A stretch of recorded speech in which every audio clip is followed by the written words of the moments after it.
مسلمانانو کله چې پاکستان آزاد نه و د هندوستان سره و دینا مخکې دوا قومي نظریې وي یو مسلم ابل هندو مسلمان د پر به یو بیل ریاست و مسلمان به آزادانه ژوند تیرولو مسلمان به د شریعت ما تحت زندگی تیروله مسلمان د رسول الله صلی الله علیه وسلم احکاماتو زندگی تیرول غختله دغه شان کوم هندوان دي هندوانو به بیل یو ژوند تیرولو دغه شان دغه یو آزادانه ژوند تیرولو رسول الله صلی الله علیه وسلم دغه شان څه الله حکمونه مغایب نه منلو عزتمند مسلمانانو لکه څرنګه تاسو ته مخکې هم ما ویلو چې په هندوستان باندې ډېر لوی لوی علما تیر شوي دي 200 کاله مسلمانانو بادشاہت کړی دی بیا کله آخري بادشاہ راغلو نو مسلمانانو خپل منځ کې هغه بې اتفاقي شروع شوه خپل منځ کې منافقت شروع شو کوم حکومت هم هغه ورنه ختم شو عزتمند مسلمانانو د تحریک د ازادۍ کې د مسلمانانو دغه شان علما کرامو ډېره وینه ورکړې ده کتابونو لیکلي دي چې د تحریک ازادي پاکستان کې 10 لک مسلمانان شاهد شوي دي اور په دې کې 70,000 علما کرام سمغو خپل وینه ورکړی دا الله جل جلاله دا وطن آزاد کړی دی عزتمند مسلمانانو شاه ولی الله رحمت الله علیه دغه شانس دغه کوم زمن دی شاه عبدالعزیز محدث دلوی رحمت الله علیه په هندوستان په سرزمین کې یوا فتوا جاری کړه په هندوستان کې مسلمانانو سره ظلمونه کیږي مسلمانان صحیح زندگی نشي تیرول مسلمانان د صحیح د اسلامی زندگی نشي تیرول رسول الله صلی الله علیه وسلم احکامات ما تحت زندگی نشي تیرول په ډیر په تکلیف باندې دي نو دی وا فتوا جاری کړه سو کفارو خلاف جهاد فرض دی کفارو خلاف به تاسو را پسیږئ اور جهاد به کوئ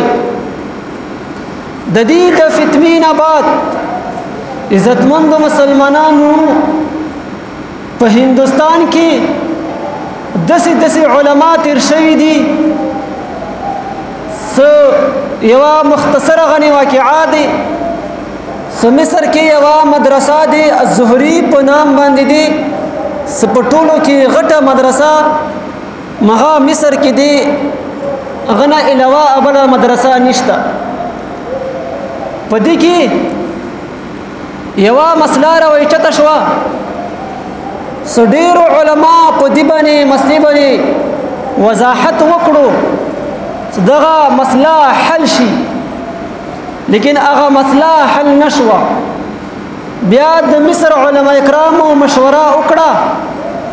په هندوستان کې علما کرام ډیر زیات دي لوی لوی علما کرام دي مونږ ورته 2 علما کرام واستو هندوستان ته امغه کې به مفتی کفایت الله په نوم باندې یو عالم دی مغبره دغه مسله حل کی کله صدغه 2 عالمان لاړو مصر نه هندوستان ته هندوستان کې ګوري دوی په یو بازار باندې ور داخل شو سکرا بازار باندې ور داخل شو غزه کې یو عالم خو چا نه پېژندو چې دا عالم دی یا عام کاس دی دومره ورکې عاجزي وه مغه سره یې ملاقات وکړو خپل کور دپاره سبزي غسته زمونږ خو مفتي کفایت الله په کار دی او دغه ته مهرباني وکړه موږ ته مفتي کفایت الله راته کړه هغه ورته ویلو چې تاسو مفتي کفایت الله صاحب سره څه کار دی هغه دوه کسانو ورته ویلو چې کوم مصر نه راغلي وو زمونږ په مدرسه کې یوه مسله روایچاته شوې دی هغه باندې علما کرامو ډېر زیات هغه تفصیل وکړو لیکن صحیح طریقې سره هغه وضاحت ونه شو مسله صحیح طریقې سره ونه وته هغه ورته ویل چې کومه یوه مسله دی ما ته یې راکړئ چې کله ورته هغه مسله ورکړه نو دکاندار نه یې پین راغستو بل مخ باندې ورته جوابات ولیکلو چې دغه د دې مسلې جوابات دي دی ورته ورکړو هغه دوه کسان چې کوم راغلي وو چې آیا ته مفتي کفایت الله هغه ورته ویل چې زه مفتي کفایت الله یم دغه مسله مو درته حل کړه اوس ځه لاړ شه خپل وطن ته مصر ته او دغه مسله ویسه زما عزتمند مسلمانانو عرض مې دا کول چې په هندوستان په سرزمین کې داسې لوی لوی علما تیر شوي دي داسې علما هم تیر شوي دي عزتمند مسلمانانو څه کله وفات کیږي بیا وصیت کوي سما جنازه به هغه کس کوي څوک چې 5 وخته المنځ کړی وي چا چې ټول عمر کې تهجد کړی وي چا چې ټول عمر کې پردۍ ښځې ته نه لیدلې وي او چا چې ټول عمر کې 4 رکعته هغه مازدیګر نه مخکې چې کوم نوافل کېږي هغه یې کړي وي داسې علما تیر شوي دي بیا وصیت څه کله وشو وصیت نه بعد د مجمع نه یو کس راووتو چې ځان باندې رومال هم چولو د دې عالم سره مخامخ شو چې خپله خو لاړې چې زما کوم راز و مغه د خلکو ته ظاهر کړو زه هغه کس یم هغه عالم یم زما نه په ټول عمر کې 5 وخته المنځ نه دی قضا شوی سره د تکبیر الله سره زه هغه عالم یم زما نه په ټول عمر کې تهجد نه دی قضا شوی زه هغه عالم یم زما نه په ټول عمر کې ما پردۍ ښځې ته نه دی لیدلي زه هغه عالم یم زما په ټول عمر کې هغه مازدیګر کوم 4 نوافل دي مغه ما نه پته شوي دي زما عزتمند مسلمانانو بیا څه کله پته ولګي دا کوم عالم دی غنا بعد به دا چې دا د هندوستان د زماني وخت بادشاه عالم قطب الدین رحمت الله علیه په نوم باندې داسې لوی لوی علما تیر شوي دي زما عزتمند مسلمانانو ټیم هم مختصر ده به هر حال په هندوستان کې لوی لوی علما تیر شوي دي کله چې دغه فتوا جاری شوه شاه اسماعیل شهید رحمت الله علیه دغه فتوا جاری کړه چې په هندوستان کې اوس اسلامي حکومت نشته و د کفارو حکومت راغلو په دې وخت کې دغه جهاد فرض دی د کفارو خلاف مسلمانان را پاڅولو هغه وخت کې مسلمانان هم کمو ځای په ځای جهاد شروع شو ځای په ځای جهاد شروع شو حتی کې د بلکوړ په سرزمین باندې هم یو جهاد یو عظیمه معرکه وشوه عزتمند مسلمانانو سکله دغه معرکه وشوه د بلکوړ په سرزمین باندې شاه اسماعیل شهید رحمت الله علیه اوس هم هغه بلکوړ په سرزمین کې هغه مقبره اوس هم شته قبر مبارک اوس هم شته دوی وخت کې د کوم مسلمانانو دوته عریضی تور باندې شکست ملاو شو شکست وجه دغه عزتمند مسلمانانو صد کفارو یوا ابلا هغه چاله اوچلولو صد مسلمانان خپل میاس کې اختلافات پیدا کړو یو ته ویا تکفیری بل ته ویا تکفیری دغه مسلمانان خپل میاس کې به اتفاق کو کفارو دسه یو چال اوچلولو د ټینګي غلام احمد قدیانی هم وروته کافر مرتد دی هم یو فتوا جاری کړه چې کفارو خلاف جهاد فرض نه دی د کوم نور کوم علما کرام دا خبر کوي کفارو خلاف جهاد فرض دی دا بالکل دروغ وای کفارو خلاف جهاد فرض نه دی کفارو خلاف جهاد نشته حتی کہ مسلمانانو په منځ کې افراتفری شوه بې اتفاقي راغله دی وخت کې مسلمانانو ته بیا هغه شکست ملاو شو عارضي طور پر سبب دغه اوس کو مسلمانانو خپل منځ کې بې اتفاقي پیدا شو د ټیم کې علما کرام به مشوره وکړه سودا خو ونشو اوس به یو بل تحریک شروع کوو یو بل تحریک شروع کو عزتمند مسلمانانو څنګه ته رشمی رومال په ذریعہ سره دوی یو تحریک شروع کو په دې تحریک کې څو ملکونه شامل وو افغانستان هم شامل وو ترکی هم شامل وو دغه شان مصر نور کوم اسلامی ممالک وو دا شامل وو د رشمی رومال وجه دا غوا دا داسې یو تحریک وو چې رشمی رومال په ذریعہ سره به دو خپل خطونه نور ملکونو ته ورلګلو نور مسلمانانو ته ورلګلو غکی بلکلو چې کفارو خلاف جهاد فرض دی د کفارو خلاف کوم جنگ دی مغه طرف ته بدو راغب کولو عزتمند مسلمانانو دا هم یو هدف پرې دا تحریک اوچلیدو یو کافر دا په خپل باندې په کتاب کې لیکلی دی سکچيري دغه رشمی رومال ولا کوم تحریک مسلمانانو آغاز کړو کچې دا کامیاب شو نو د مخ پز مکه باندې به یو کافر هم پاتې نه شو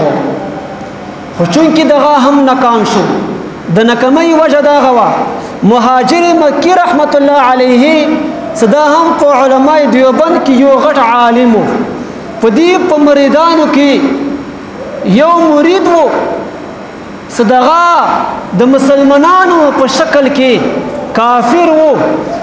وو لیکن مسلمانانو شکل اختیار کړو هغه مهاجر مکی رحمت الله علیه مرید جوړ شو شاګرد جوړ شو دغه کوم د مسلمانانو کوم رازونه پټي رازونه غاب د خپل ملګرو ته خپل کفار کوم اعلی عهد دران دي مغه ته دغه رازونه راسولو نو غکلا صدا غرزونه فاش شو ظاهر شو کفار ته پته ولګیدا مسلمانانو د زمون خلاف د یو رشمی رومال په ذریعہ سره تحریک آغاز کړی دی او ډیر عام شو نو کفار په دی وخت کې مسلمانانو په کلو باندې بیا حمله شروع کړي مسلمانانو کوم اهم مقامات وو غو باندې بیا حمله شروع کړي چې دغه مسلمانان خو زمون خلاف یو تحریک شروع کړی دی دغه بیا نه کم کوو هغه وخت کې مسلمانان چونکی کمزوري وو کفار زیات وو نو کفارو مسلمانانو په زینو باندې بیا حمله شروع کړي د ټیم کې علما او تاریخ لیکل دي 70000 علما کرام په دې تحریک کې شهیدان شول دومره علما کې شهیدان شول بعض علماء در بدر کړه ملک نه وبستلو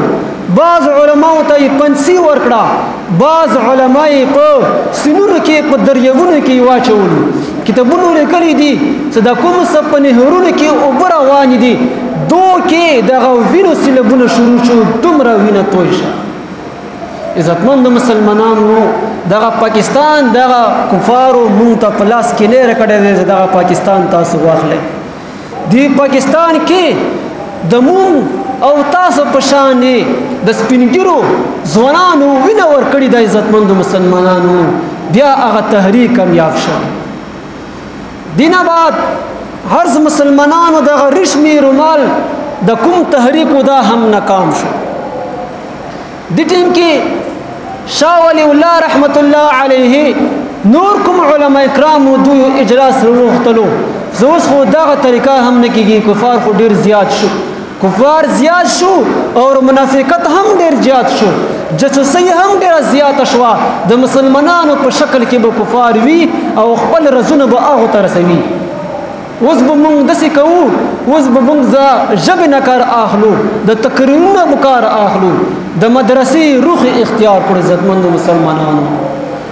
په هندوستان کې دیوبند په سرزمین کې د دیوبند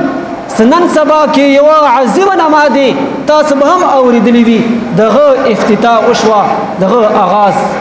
د علما کرامو کېږدولو یو عالم او بل شاګرد صرف دوه کسان وو څه آغاز یې وکړو د مدرسې آغاز یې وکړو د ټیم کې بازار کې چندا هم وشوه چې دې کې مدرسې افتتاح وشوه مدرسې بنیادونه کېښودل شو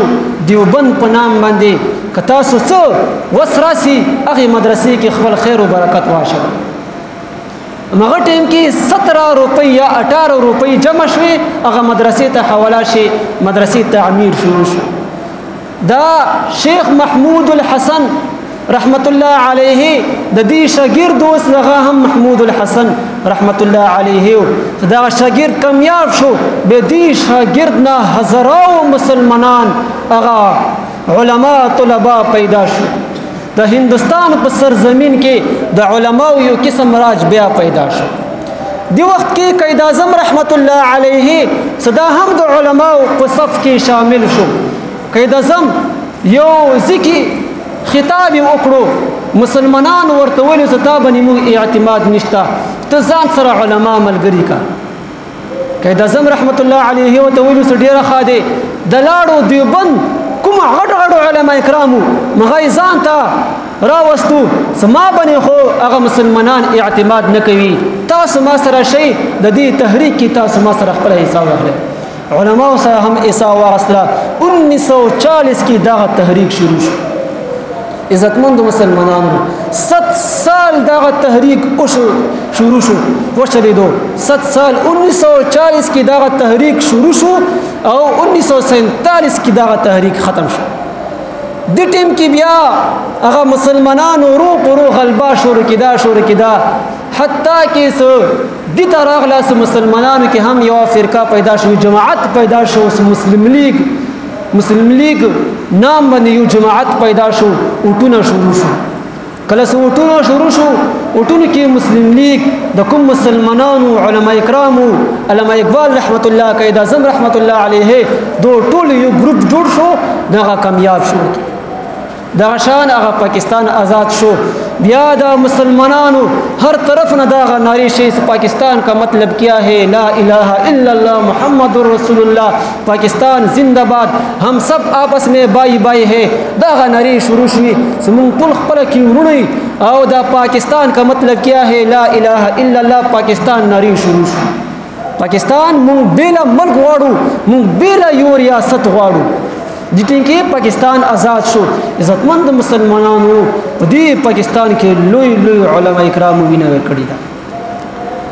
بیا څکه پاکستان څکه آزاد شو عزتمند مسلمانانو بیا یو آئین یو قانون پاس شو څنګه قانون یو آئین پاس شو دسه قانون پاس شو اوس پاکستان آزاد شو پاکستان د اسلام په نوم باندې آزاد شو لیکن پاکستان کې د اسلامي ماتحت اغا خلق بواخت روی د شریعت ماتحت خلق بواخت روی دکی قائد اعظم هم شاملو علامه اقبال هم شاملو علماء کرام هم شاملو عزتمند مسلمانانو پاکستان آزاد شوی دی داغه د شریعت په احکام باندې هغه پاکستانان خپل وخت ژوند تیروي نن هغه شی نشته نن نشته عزتمند مسلمانانو نن څه روان دي پاکستان کې مون خو یې پاکستان د اسلام په نوم باندې آزاد شوی دی لیکن صرف نوم یې پاتې دی کوم احکام دي هغه احکام نشته عزتمند مسلمانانو غرض مدا کولو چې پاکستان په ازادۍ کې د علما کرامو ډیره وینه ورکړې ده د علما کرامو کې لوی کردارو نن سبا کې یو سوچ سمجھے ما تحت داغه منصبه بلو کوي سو پاکستان په ازادۍ کې علما کرامو د کې هیڅ کردار هم نو د علما کرامو مخالفت کړو عزتمند مسلمانانو وستاسو کوم تاریخ مغه تاسو واوریدئ د علما کرامو څومره وینه ورکړی و علما کرامو خپل سرونه ورکړی و دغه پاکستاني درته آزاد کړی دی ما خو درته ویلو 7 لاک مسلمانان شهیدان شوی دي او په دې 7 لاک کې 70,000 علما کرام شهیدان شوی دي زما عزتمند مسلمانانو دغه علما کرام دي د پاکستان د پر وینه ورکړی دا اوس هم هغه علما کرام دي سو په اسمبلی کې هغه لس کسان دي یا 12 کسان دي دو په ذریعه سره نن سبا کې د کوم پاکستان لږ زک پاتې دی د مغو برکات عزتمند مسلمانانو نن سبا کې د کوم څه زما تقریر واوري خو ازادنای واوري خو ټیټي واوري د دې مغو برکات عزتمند مسلمانانو ته صحیح طریقې سره بار جنازې کوي نور کوم احکامات دي مغا کوي تبلیغ ټول پاکستان کې کیږي نور ملکونو کې تبلیغ نشتا صرف پاکستان کې خې طریقې سره تبلیغ کیږي ولې کیږي دغه اندو علماء برکات ته دغه اسمبلی کې ناشتي څه هم څه خلاف قانون هغه بل پس کیږي دا علماء کرام ته مخ ته دغه بیل ته نشي پس کوه عزتمند مسلمانانو سورس تاسو پاکستان دی غره د علماء کرام هم پاکستان دی علماء کرام طلبه کرام د پاکستان د پر ډیر وینه ور کړی دا او ډیر 70000 علماء کرام د دې تحریک ازادي کې شهیدان شوی دي عزتمند مسلمانانو موږ ته هم پکار دي موږ د علماء کرام اغا تعبیداری وکړو علماء کرام عزت وکړو سوشل میډیا په ذریعہ سره تاسو ګورئ څه خو کسان به در سره ناست وي مخامخ به ستا عزت کوي بیا موږ ګورو په سوشل میډیا په فیسبوک په ذریعہ سره هغه کسان بیا علماء کرام تذلیل کوي بدې ردې ورته وایي زیړې ورته کوي کنځلې کوي عزتمنو دغه بالکل مه کوئ داسې په هغه کې به سزا کې مبتلا شي چې بیا به تا ته هم پته ولګي چې ما آخر څه کړي دي عزتمند مسلمانانو دغه علماء کرام دغه دین هم خیرخوا دي او دغه د پاکستان هم خیرخوا دي موږ ته هم پکار دي چې علماء کرام ښې طریقې سره عزت احترام کوو مینه محبت ورسره ساتو ښه سلوک ورسره ساتو اخلاقو په ذریعې سره ورته ملويږو نو په دې دنیا کې به هم راته الله تعالی اجر راکوي هغې دنیا کې به هم راته